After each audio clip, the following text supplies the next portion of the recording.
오래전에 어느 곳에 이 강을 사이에 두고 두 마을이 있었습니다. 한쪽 마을은 감사촌이고 또 다른 마을은 불평촌이었습니다. 감사촌에 사는 사람들은 늘 감사하는 사람들이었습니다. 봄이 되면 이제 새싹이 돋아나고 또 꽃이 피는 봄을 주신 하나님께 감사드리고, 여름이 되면 또 시원한 여름을 주신 하나님께 감사드리고, 가을이 되면 낙엽이 아주 아름답게 물들고, 또 겨울이 되면 흰눈이 내리는 이런 계절을 주신 하나님께 사계절 감사드리고, 또 산봉우리를 보면서도 감사하고, 또 계곡 골짜기를 보면서도 감사하고, 또 안 좋은 일이 생겨도 이제 시간이 지나가면 하나님이 좋은 일로 허락하시겠지 생각하면서 감사드리고, 이 감사촌 사람들은 늘 감사하는 거예요. 근데 반대로 이 불평촌에 사는 사람들은 다 불평하는 겁니다. 이것도 봄이 돼도 불평하고, 여름이 되면 더워 죽겠다고 불평하고, 가을이 되면 이 낙엽들이 떨어져 가지고 이거 청소하기 힘들다고 불평하고, 겨울이 돼서 눈이 오면 이 눈이 녹으면 또 이게 미끄럽고 또 지저분하다가 또 불평하고, 이래도 불평하고 저래도 불평하고 계속 불평만 하는 거예요. 하루는 이제 이 불평촌에 사는 사람 한 사람이 이 볼일이 있어서 나룻배를 타고 이 감사촌에 볼일을 보러 갔습니다. 거기 갔더니 계속 사람들이 만나는 사람들마다 반갑다고 하지, 감사하다고 그러지, 잘 오셨다고 그러고, 다 반겨주고 감사하다고 그러고, 뭐 말만 하면 감사하다고 하는 거예요. 감사촌이니까. 그래서 같이 다니면서 이 하루만큼은 이 사람도 감사하면서 하루를 따라다니면서 보냈습니다. 하루를 다 보내고 이제 저녁 때가 되어서 이제 다시 배를 타고 불평촌으로 돌아왔습니다. 불평촌에 돌아와서 이 사람이 제일 먼저 한 말이 뭐였는지 아십니까? 불평을 했습니다. 괜히 감사촌에 갔다가 얻어먹은 것도 없이 감사만 하다가 왔네 하고 불평을 했다고 하는 거예요. 여러분, 이 불평촌에 사는 사람들, 이 사람들이 감사하면서 살 수 있는 방법이 한 가지 있습니다. 어떻게 하면 될까요? 한 가지 방법은 감사촌으로 이사 가면 됩니다. 불평촌에 사는 동안은 끊임없이, 옆에 사람들도 계속 불평하거든요. 이 불평이라고 하는 것이 전염성이 있다고 그러죠. 전염성이 있어요. 이 코비드처럼 이게 옆에만 지나가도 전염되는 거죠. 그래서 왜 이 전염되고 왜 불평하는 사람이 오면 같이 불평을 하게 되나 봤더니, 들어보면 불평하는 사람이 하는 말도 맞거든요. 틀린 말 하지 않습니다. 이 말은 다 일리가 있어요. 말은 누가 하는 말이든 다 맞습니다. 그러죠? 시어머님이 하는 말씀도 맞고 며느리가 하는 말도 맞답니다. 그래서 꼭 양쪽 말을 들어보는 게 좋다고. 왜냐하면 이 말은 다 맞아요. 틀린 말을 하지 않습니다. 그러니까 불평하는 사람들이 맞지도 않는 말을 가지고 와서 불평하지 않습니다. 다 맞는 말이에요. 듣고 보니까 맞네? 듣고 보니까 그러네? 하고 이제 같이 불평을 하게 되는 거죠. 이스라엘 백성들이 430년 동안 애굽에서 종살이 하다가 하나님의 은혜로 출애굽을 하게 되었습니다. 여러분, 출애굽하게 되는 과정도 보면 우리가 늘 봅니다마는 이건 너무 극적이잖아요. 10가지 재앙을 하나님이 모세를 통해서 내리시고, 이 바로 왕은 끈질기게 버팅기다가 하나님이 바로 왕의 마음을 강팍하게 하셨다고 했어요.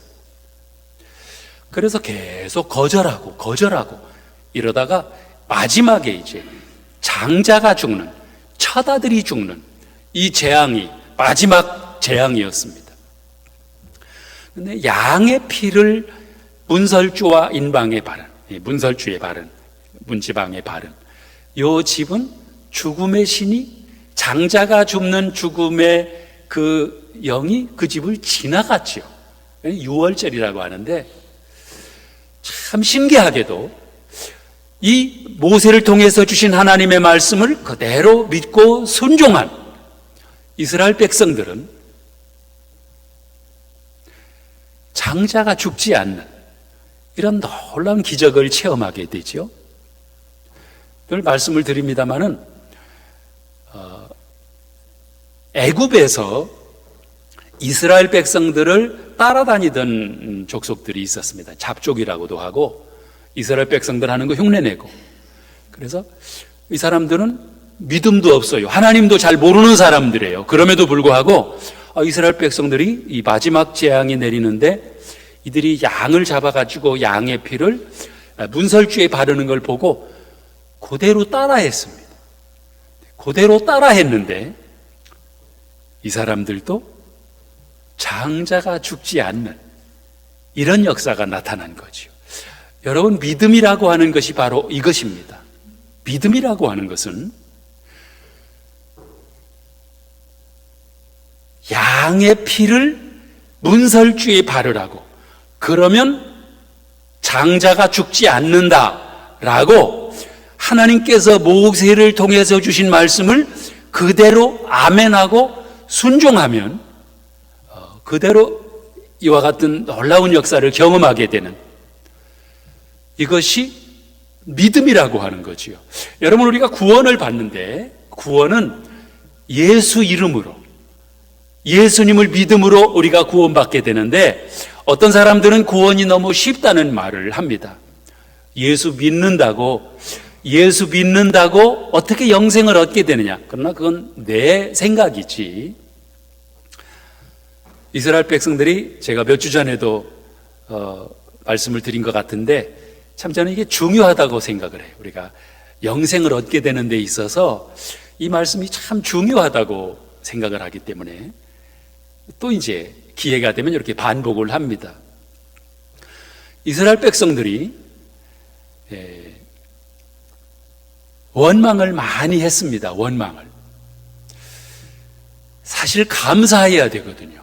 이런 10가지 재앙을 다 극복하고 다 경험을 했잖아요. 이걸 다 봤습니다. 야, 하나님이 살아계시구나. 우리 하나님이 살아계신 하나님이로구나. 다 봤잖아요. 체험을 했잖아요. 그리고 이제 마지막에 60만 명 다 포함하면 한 200만 명이나 되는 이스라엘 백성들이 모세를 따라서 이제 결국 바로 왕이 이스라엘 백성들을 내보내죠. 그래서 이제 이들이 해방을 얻은 건데, 오다가 이제 앞에 홍해가 가로막히고 뒤에는 다시 애굽의 바로의 군대가 다시 이스라엘 백성들을 쳐들어오는, 이런 아주 앞으로도 갈 수 없고 뒤로도 갈 수 없는 진퇴양난이라고 그러죠. 이런 상황에 빠지게 됐습니다. 어떻게 하느냐는 거죠. 그런데도 어떤 백성들은 여기서도 또 원망을 하는 거죠. 불평을 하는 겁니다. 모세를 불평하고 하나님께 하나님을 원망하고, 모세가 하나님께 기도함으로 지팡이로 홍해를 가리킬 때 이 홍해가 지금의 홍해는 작은 강에 불과합니다만은 당시에는 군대가 빠져 죽은 것 보니까 그렇잖아요. 군대가 애굽의 말탄 군대들이 빠져 죽은 것을 보니까 그 당시에는 큰 강이었던 거죠. 이 강이 갈라지는 거예요. 육지와 같이 갈라져서 이스라엘 백성들이 건너가게 됩니다. 그 뒤를 따라오던 애굽의 군대, 이들이 홍해에 딱 들어왔을 때 이스라엘 백성들은 이제 저쪽 끝에 홍해를 딱 건너가게 되는 아주 기가 막히게 타이밍이 맞춰지죠. 그랬을 때 이제 강이 합쳐지면서 애굽의 군대가 다 이제 물에서 장례식이 끝나는 이런 역사가 나타나게 됩니다. 이스라엘 백성들이 얼마나 감사하겠습니까? 야, 우리 하나님 살아계시구나. 어떻게 이렇게 우리를 살려주시느냐. 조금 전에 불평하던 이스라엘 백성들이 또 다시 하나님을 찬양하고 감사하고 기뻐하고. 근데 이 감사가 오래 가지 못하지요. 다시 마라에서 물이 쓸 때, 한 사흘 길을 간 다음에 쓴 물을 만났을 때 또 불평하고 또 원망하게 되는 거예요. 그래서 이제 모세를 통하여 거기에 이제 하나님이 지시하신 막대기를 집어넣으면서 다시 물이 단물이 돼서 먹게 되는, 먹을 수 있는 물이 되는, 이걸 경험을 했습니다. 자, 그러면 이 정도에서도 이제 감사만 하면서 광야 생활을 끝까지 보낼 수 있을 것 같은데, 이스라엘 백성들의 역사를 보면 사흘 길을 멀다 하고 계속 불평을 했습니다. 또 불평을 하고 또 원망을 하고. 그래 하나님이 나중에 참다 하나님이 도저히 이 백성들의 이 불평과 원망을, 왜냐하면 감사해도 모자란 이 백성들이 자꾸 불평을 하니까 하나님이 그들에게 내리신 것이 불뱀이었잖아요. 네, 불뱀. 얼마나 독이 강한지 물리면 바로 죽게 됩니다. 물리면 뭐 독사보다도 독이 더 강했던 거예요. 불평하는 사람들을 찾아가서 이 불뱀이 어디서 나타났는지 물어 죽이는. 이러다가는 잘못하면 백성들이 다 죽게 생겼어요. 모세가 하나님께 기도합니다. 하나님 어떻게 하면 좋겠습니까? 그래서 이제 하나님이 가르쳐 주신 것이 놋뱀이지요. 장대 높은 곳에 구리로 뱀의 모양을 만들어서 매달아 놓아라. 그래서 이 불뱀에 물려 죽는 사람들이 이 놋뱀을 바라보면 산다 그랬어요. 우리가 생각할 때 이 정도 가르쳐 주셨으면 아마 그 이후로는 불뱀에 물려 죽는 사람이 없어야 됩니다. 그렇잖아요. 왜? 모세를 통해서, 그리고 이 백성들이 다 보이는 곳에 이 놋뱀을 설치를 해놨기 때문에. 그런데 그럼에도 불구하고 계속 이 불뱀에 물려 죽는 사람들이 계속 나왔다는 거죠. 왜 그랬을까? 바보같이 왜 그랬을까? 사람들의 마음속에는 그렇게 믿어지지를 않는 거죠. 야, 그거 쳐다본다고 사냐? 독을 빼내야 살지. 해독제를 주든지 아니면은 무슨 수술을 하든지. 그래서 독을 빼내야 살지. 야, 그거 쳐다본다고 사냐? 하고 안 쳐다보는 거예요. 결국은 놋뱀을 하나님이 주셨음에도 불구하고 계속해서 불뱀에 물려 죽는 사람들이 나왔다는 겁니다. 그러나 불평하다가 불뱀에 물려 죽어가면서도 죽어가는데 쳐다보면서 한다는데 한번 쳐다보자 하고 놋뱀을 쳐다본 사람은 분명히 살아나게 된 줄로 믿습니다. 아멘? 왜? 하나님께서 놋뱀을 바라보면 산다고 말씀해 주셨기 때문에. 여러분, 이것이 장대 끝에 매달은 놋뱀이 바로 예수 그리스도의 모형이라고 하는 거죠. 신약으로 오면서 그 장대, 나무지요. 거기에 예수님이 달리십니다. 사실 예수님은 거기에 달리실 분이 아니잖아요. 예수님은 죄가 없으신 분이시기 때문에 거기는 죄인들이, 즉 우리의 죄로 말미암아 거기에 매달려서 죄값을 치르고 죽어야 되는, 그게 십자가지요.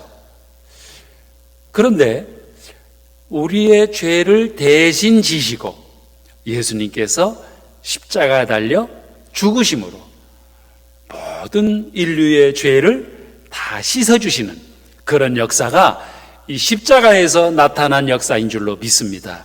우리는 무엇을 해야 되느냐? 이 십자가에 달린 예수 그리스도를 믿는 거지요. 예수 그리스도를 믿는 것, 이걸 이제 영접하는 거라고 말씀을 드렸습니다.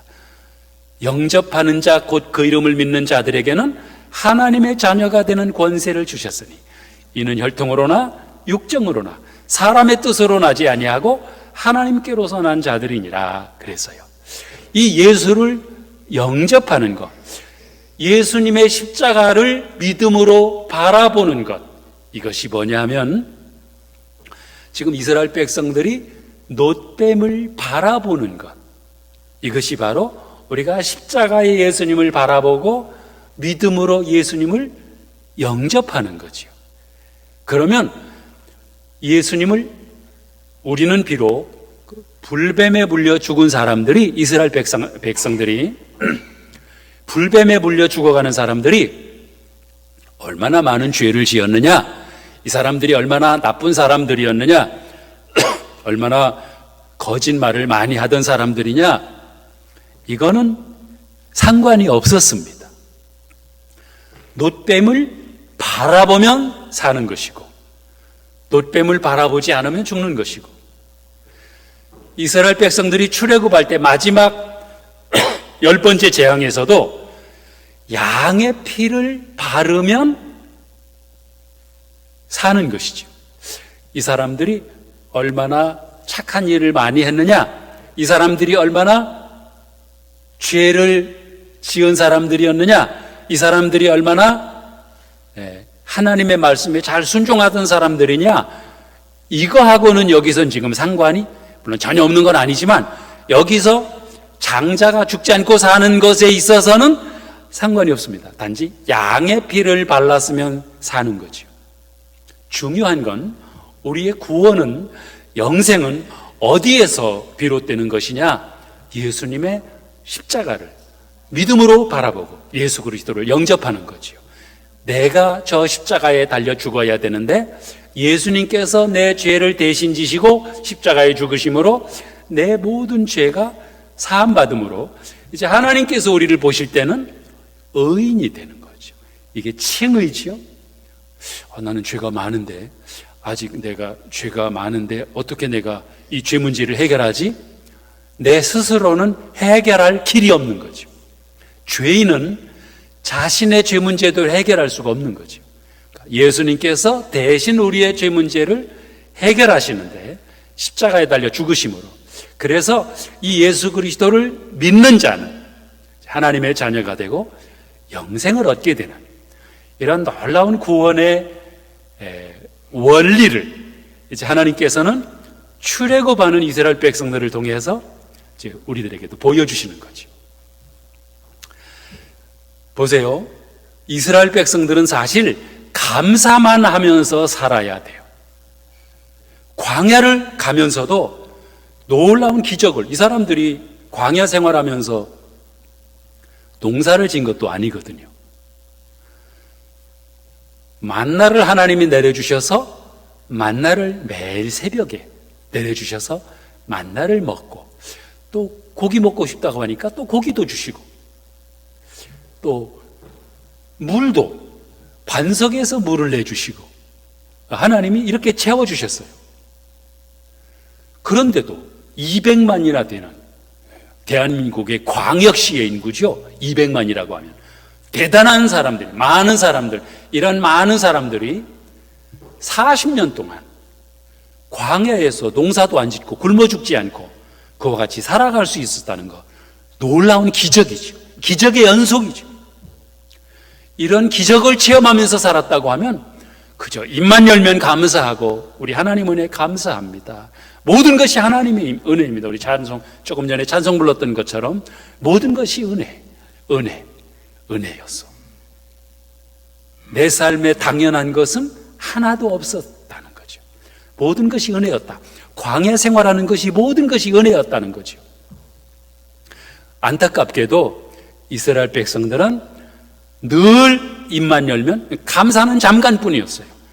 늘 불평하고, 늘 원망하고, 지도자를 원망하고, 하나님께 불평하고 원망하고, 이렇게 하다가 결국은 이 원망하던 이스라엘 출애굽 세대들은 가나안에 들어가지 못하고 광야에서 다 죽게 됩니다. 이스라엘 백성들을 보면 누구를 볼 수 있느냐 하면 우리들을 보게 됩니다. 그러니까 이스라엘 백성들, 야, 이 사람들 참 어리석고 또 바보 같구나. 왜 이런 놀라운 기적을 체험하면서 살았는데? 그럼 감사만 하면서 살았어야지. 왜 이 사람들이 그렇게 불평을 하고 모세에게 또 하나님께 불평을 하고 원망하면서 살았지? 이 바보 같은 사람들이네. 이렇게 보고서 끝나면 우리가 성경을 좀 덜 보는 거죠. 이스라엘 백성들을 보면서 우리 자신을 봐야 되는 거예요. 누구하고 똑같으냐 하면 우리하고 똑같구나.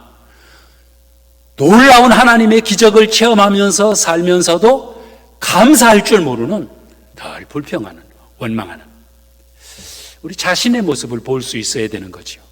오늘 본문 말씀 잘 하시는 말씀입니다. 항상 기뻐하라, 쉬지 말고 기도하라, 범사에 감사하라. 이는 그리스도 예수 안에서 너희를 향하신 하나님의 뜻이니라. 하나님의 뜻이 뭐라는 거죠? 이제 기뻐하라, 기도하라, 세 번째가 감사하라. 범사에, 모든 일에 감사하면서 사는 것이 하나님의 뜻입니다.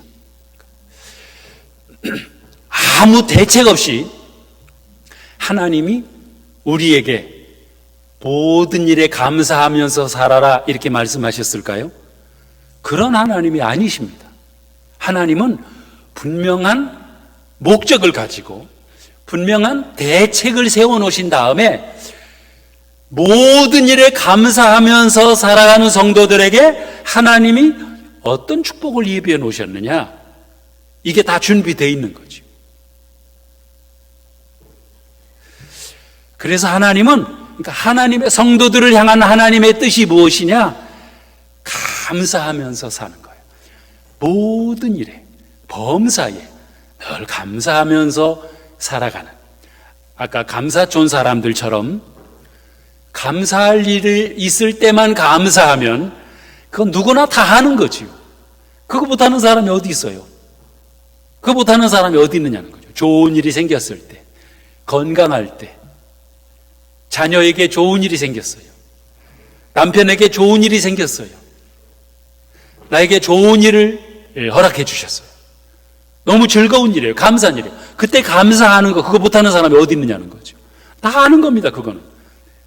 문제는 뭐냐 하면 감사할 수 없는 일이 우리의 삶 속에도, 예수 믿는 성도들의 삶 속에서도 계속 나타난다는 거죠. 그래서 대표적으로 우리는 욥을 봅니다. 욥이 무슨 죄가 있어서, 아니면 그가 뭐 잘못한 게 있어서 그에게 그런 고난이 닥쳐온 것이 아니라는 것을 우리가 잘 알고 있습니다. 욥은 어디까지나 의인, 동방의 의인, 하나님께 믿음으로 인정받은 사람이죠. 그런데 그 욥에게 고난이 닥쳐왔습니다. 고난도 시시한 고난이 아니라 어마어마한 고난이 닥쳐왔죠. 자녀들이 다 죽고 모든 재산을 잃어버리고 심지어는 와이프까지 하나님을 욕하고 죽으라고 도망가 버리는, 몸에도 병이 나는 이런 정도의 고난이 왔을 때 성경은 욥이 어리석게 하나님을 원망하지 않았다고 했습니다. 그런 고난이 왔을 때 하나님 앞에 원망하는 것이 어리석은 짓이라는 거예요. 그러면 고난이 왔을 때도, 도저히 감사하기 어려운 그런 상황이 왔을 때도 우리 성도는 어떻게 해야 되느냐? 거기서도 감사해야 된다고 하는 거죠. 이것이 하나님의 뜻이라고 하셨습니다. 여러분 한번 돌아보십시오. 믿음 좋으신 여러분들, 여러분들의 언어를 한번 이렇게 돌아보십시오. 얼마나 감사하면서 살아가시는지, 여러분들이 감사촌에 살고 계신지 아니면은 불평촌에 살고 계신지. 어떻게 보면 자신은 잘 보지 못할 수도 있습니다. 많은 불평을 하면서도 불평하는 사람을 만나면 저 사람은 왜 이렇게 불평이 많어? 사실은 자기도 그러면서 자신을 사람들이 보지 못하는 거예요. 그러니까 지혜로운 사람은 남을 보면서 자신을 보는 사람이죠. 불평을 하고 원망을 하는 삶은 어떤 삶이냐 하면 그것은 믿음이 없는 삶이라고 하는 거예요. 믿음의 사람은 범사에 감사합니다. 모든 일에 감사하는 거예요. 감사할 수 없는 상황에서도 감사하는 거예요. 가정에 가도 감사하는 거예요. 교회에 와도 감사하는 거예요. 어떤 사람은 보면 다 불평하는 사람이죠. 그 유명한 그런 일화가 있습니다. 노만 빈센트 필이라고 하는 그런 박사님이 계신데 이분이 그 긍정의 힘 이런 그 좋은 글을 많이 썼습니다. 이분이 하루는 어느 곳을 여행을 하는데 맞은편에 이제 어떤 부부가 앉았습니다. 그런데 그 여자분이 계속 불평을 늘어놓는 거예요. 불평을 뭐 자리가 불편하다, 뭐 여기 제대로 자리를 세탁을 안 하는 것 같다, 이 퀴퀴한 냄새가 난다, 이 승무원들이 친절하지 못하다, 음식도 맛이 없다, 계속 불평을 하는 거예요. 그러는 중에 이제 자기를 소개하는 시간이 됐습니다. 그 불평 많이 하던 그 여자분의 남편이 자신을 소개합니다. 저는 그 노만 빈센트 필 박사님에게 자신을 소개하는 거예요. 예, 저는 변호사고요. 우리 옆에 있는 집사람은 제조업에 종사하고 있습니다. 그러니까 이제 궁금하잖아요. 빈센트 필 박사님이. 제조업이요? 무슨 제조업에 종사하시는데요? 그랬더니 예, 불평 제조업에 종사하고 있습니다. 불평 제조, 늘 불평을 제조하는 거예요. 또 앉으면 불평하고 일어서도 불평하고 식당에 가도 불평하고 또 심지어는 예배당에 와서도 불평하고 또 예배 마치고 주방에서 식사하면서도 불평하고. 우리 교회는 그런 분이 안 계시지만 다른 교회는 그런 분이 계셔요. 뭐 밥이 맛이 있느니 밥이 맛이 없느니 짜니 싱겁니 뭐 얘기할 수 있죠. 그런데 뭐 그럼 넌 그런 말 안 하느냐? 저도 보니까 그런 말을 잘은 안 해도 가끔 해요. 근데 오늘 말씀을 묵상하면서 보니까 그런 말을 하면 안 되는구나. 교회에서뿐만 아니라 밖에 나가서도 목회자는, 하나님의 자녀는 불평하거나 원망하면 안 되는구나 하는 것을 깨닫게 해주셨습니다. 여러분 잘 아시는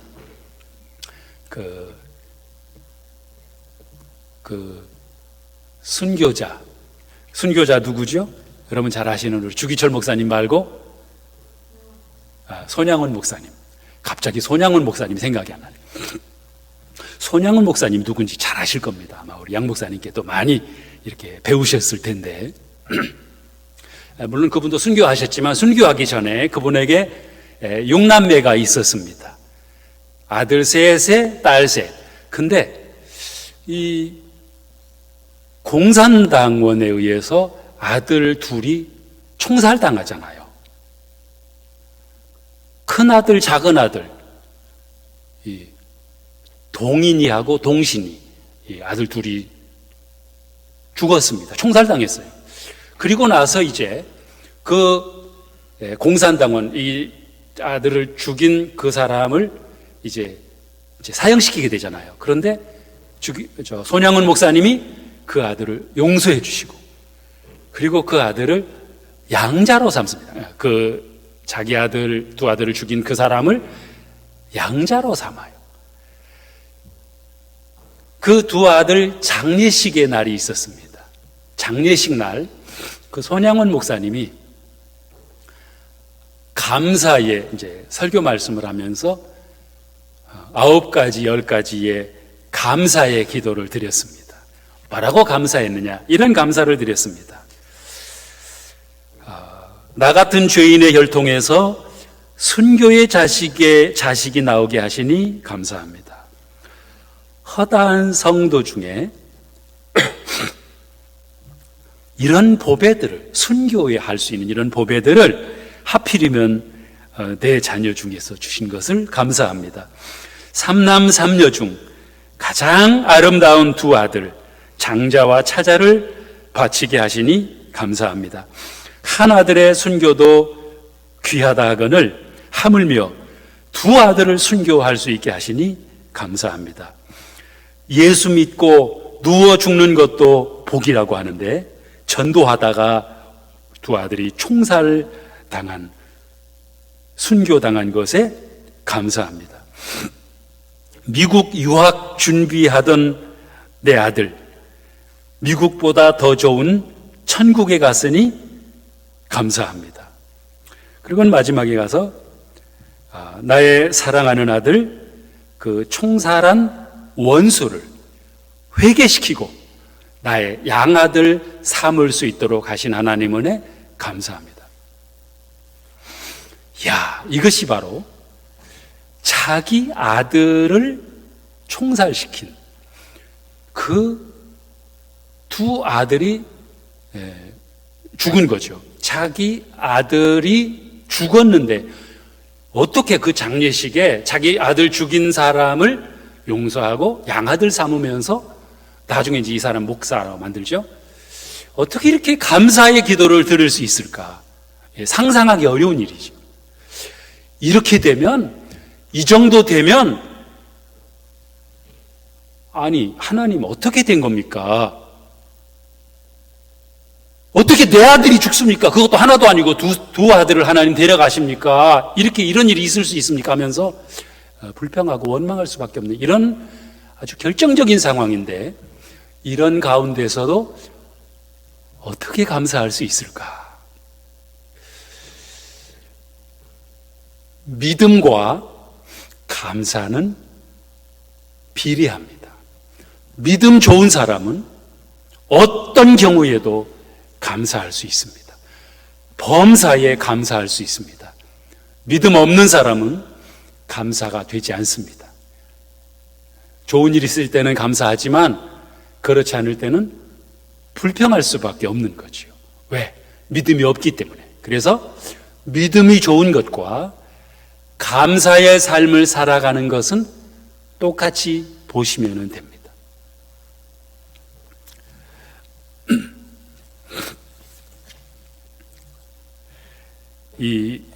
마지막으로 이 감사는 삶으로 나타난다고 했습니다. 이 감사하는 마음이 있는 사람은 아주 자연스럽게 섬기면서 봉사합니다. 이 마태복음 8장에서 보면 시몬의 장모가 열병에 들었을 때 예수님께서 고쳐주신 사건이 기록이 되어 있습니다. 중요한 것은 그 이후에 일어난 사건인데, 열병이 났자 그 여인이 곧 일어나서 예수님과 그 제자들에게 수종드니라 그랬습니다. 집으로 돌아가지 않고 예수님과 제자들에게 수종들고 옆에서 돕는 자로 이렇게 헌신을 했습니다. 왜 집으로 돌아가지 않고 이분이 제자들과 예수님과 함께 있으면서 거기서 섬기는 자로 살았을까요? 감사했기 때문이라는 거죠. 자신의 열병을 고쳐주신 예수님의 은혜가 감사했기 때문이라고 하는 거예요. 마태복음 9장에 보면 예수님께서 두 소경을 고쳐주신 사건이 나옵니다. 그리고는 고쳐주신 다음에 아무에게도 이 사실을 말하지 말아라 그랬습니다. 그런데 이 사람들은 예수님이 부탁하셨음에도 불구하고 사방으로 돌아다니면서 예수님을 전했습니다. 예수님이 내 눈 고쳐주셨다고, 예수님께서 나를 고쳐주셨다고, 예수님이 고쳐주셨다고 돌아다니면서 사방에 다니면서 예수님을 증거했습니다. 이 사람이 왜 이렇게 증거하면서 살았죠?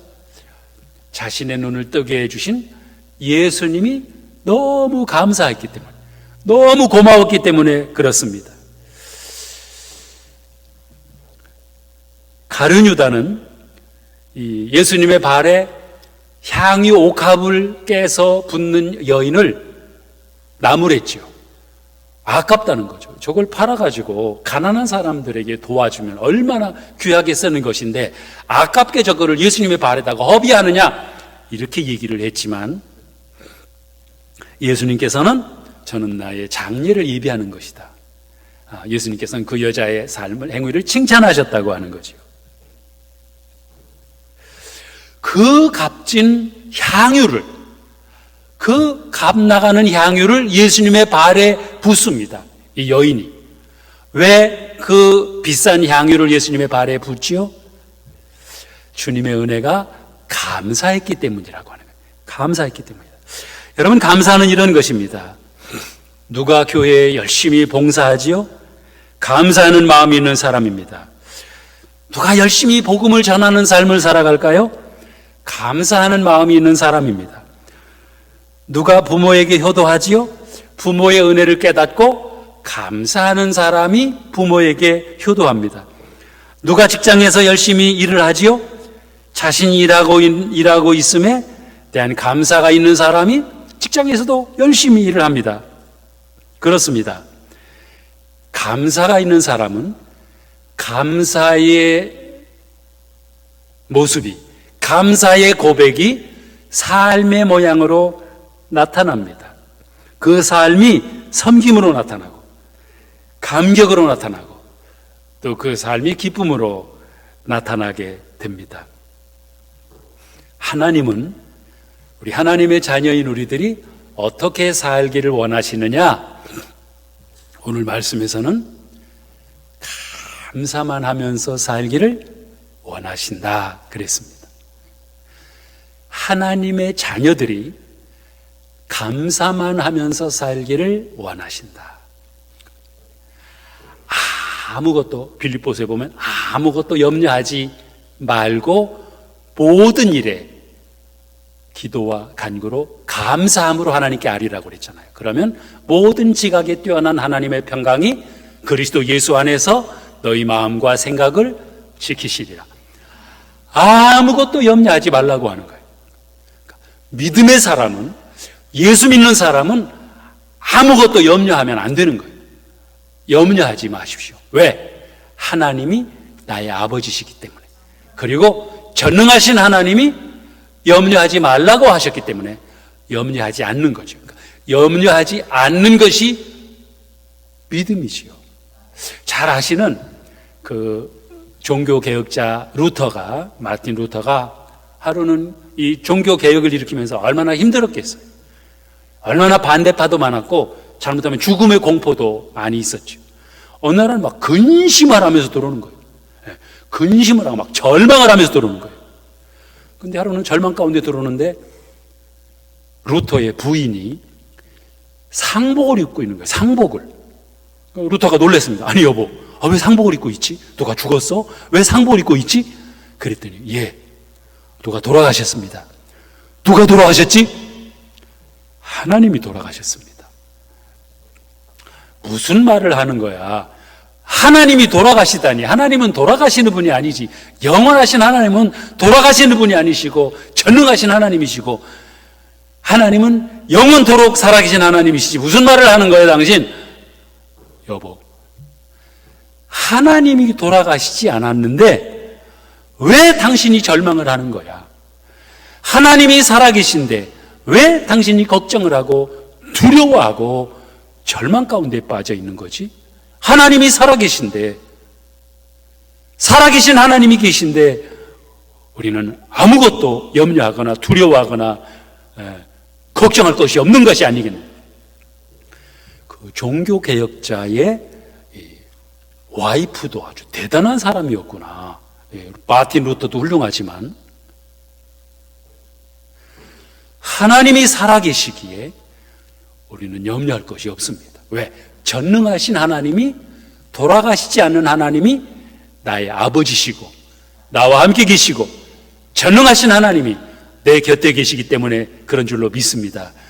아무것도 염려할 것이 없고요. 아무것도입니다. 이건 염려해도 되겠지, 이건 걱정해도 되겠지, 이건 근심해도 되겠지, 그런 것이 없어요. 아무것도 염려할 것이 없고 모든 일에 감사하라고 그랬죠. 모든 일에. 이것이 하나님의 뜻입니다. 앞으로, 이후로 이제 전부 이제 감사촌으로 다 이사하시기를 바라요. 그래서 어디에서든지 예배당에 와서든지 아니면 식당에서든지 아니면 가정에 가서든지 아니면 바깥에 가서든지 어디에서든지 다 입만 열면 우리 하나님 은혜 감사만 하면서 살아가는 감사촌에 아주 살아버리는 이런 감사의 성도들이 다 되시기를 우리 주님의 이름으로 축복합니다.